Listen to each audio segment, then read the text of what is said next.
hayo ɓural men ɗi ñalɗi daka mboɗo yettata gaɗomi tedduɓe daroɓe Ayaw Pindi TV bisimilla moɗon e kabruji meɗen Daka e ñalawma hande o ina hawri e ñalawma nayo ɓiijo e lolni Aliyankore nde mboɗo yettata gaɗomi fuɗɗortoɗen kabruji meɗen Daka e ñalawma hande o ko yowti e ngun cumu wonnogu e jamma beɗo ɗo toon to Bawol Daka ko mawɗum noon hay fitandu wotoru heddaki hen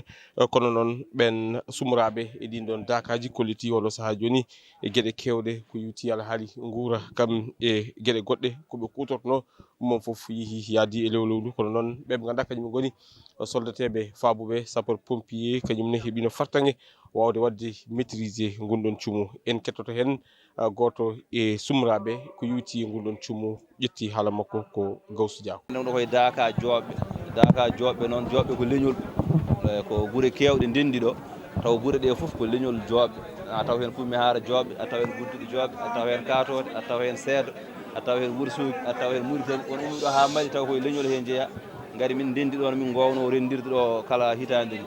Allah waɗi noon e hoddiroji Allah hanki hedde saaha hedde minuit 15 en Allah jarri ɓori nokku o jeygol ummorade min to Daka Rosso ɗo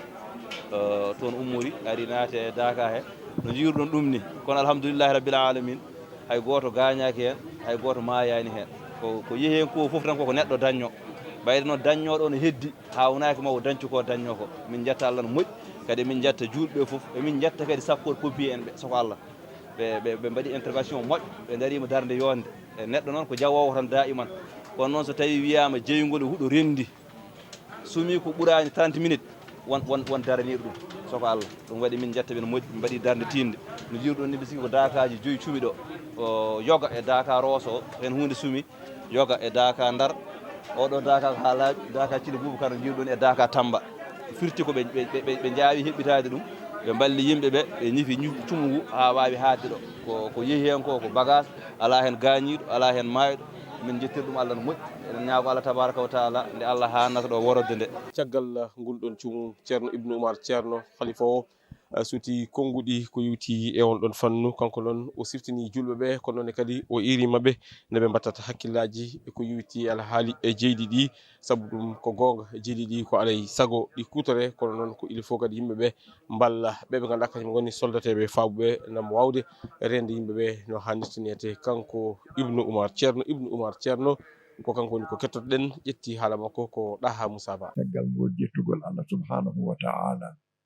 ko wiide yo en ɓeydo tinnade e gonal meɗen e nokku he tinnoɗen e rentade eɗen gandi no gonirɗen ɗo ƴettode wodani Allah ñala jamma hanki o ko joli ko eɗen gandi ko niwoyi Allah mawɗo alhamdulillahi rabbil alamina darotoɓe ɗum ɓe darima hen ha Allah waɗi newuya ha Allah waɗi sutura Allah waɗi newuya ɗum noon ko windande wonande en ko ciftingol wonande en tinnoɗen ndentoɗen ko poɗɗen rentade ko wata wilsugo woni hen ha woda ɗo yetti ko gonga hoddiro Allah haytata enen fof eɗen gandi ɗum kono so tawi welsidare ala hen toppitagol woni hen newuya Allah ina woodi eɗen ñaagui Allah subhanahu wa ta'ala yo Allah waɗ ndenka e sutura kono enenne noon ɓeydoɗen rentade ene ko enen tan goni e wallede eɗen darta Allah e nelaɗo muɗum sallallahu alayhi wa sallam e cheikhana Ahmada Tidiane radiallahu ta'ala anhu e moƴƴere ɓeyditinde ƴettode wodani Allah ko kalana ɗen ko ɓeydoɗen wattude hen haqqille ɓeydoɗen rentade jogiiɓe habaru nden ka ɓene yo ɓeydo wattude hen haqqille e yimɓe ɓe ko gonga neɗɗo arata ha ɗo neɗɗo yiɗa wiide ɗum ko fewani kono noon so tawi ɓe tawi neɗɗo ina waɗa ko fewani yoɓe gandin ɗum fewani tawaɗo ina welsidi aɗa foti rende jeygol hay sinno ko an tan gooto saka noon nde gonɗa e nder ngal ɗo dental sa tawama aɗa welsidi holledema wonde ka belsindiɗo ɗum ko ballal julɓe ɓe ɗum ko ballal julɓe ɓe hay goto yiɗa wiide neɗɗo a welsindima kono so tawi jomum welsindima ha julɓe ɓe gandi welsidare mum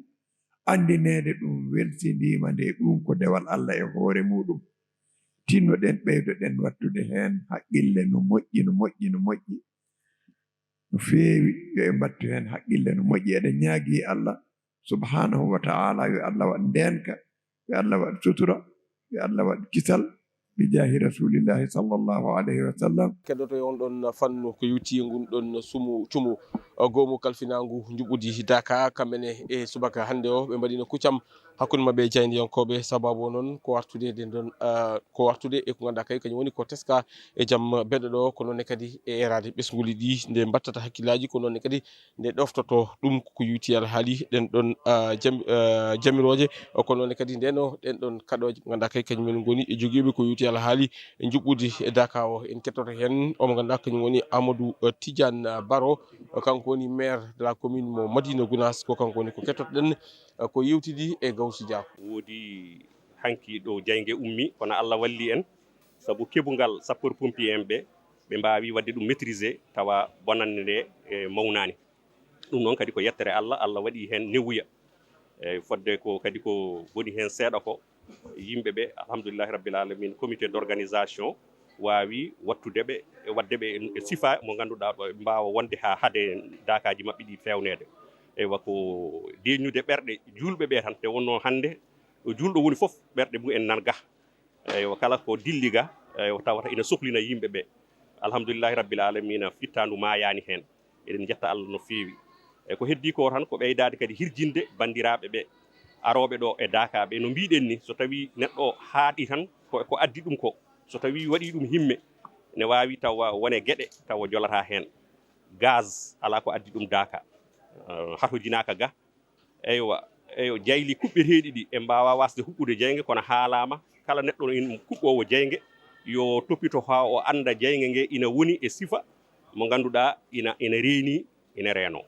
neɗɗo foof garɗo Daka omo wiya ceerno men o haali hande subaka ina jeeya e dewal Allah he rentade e rende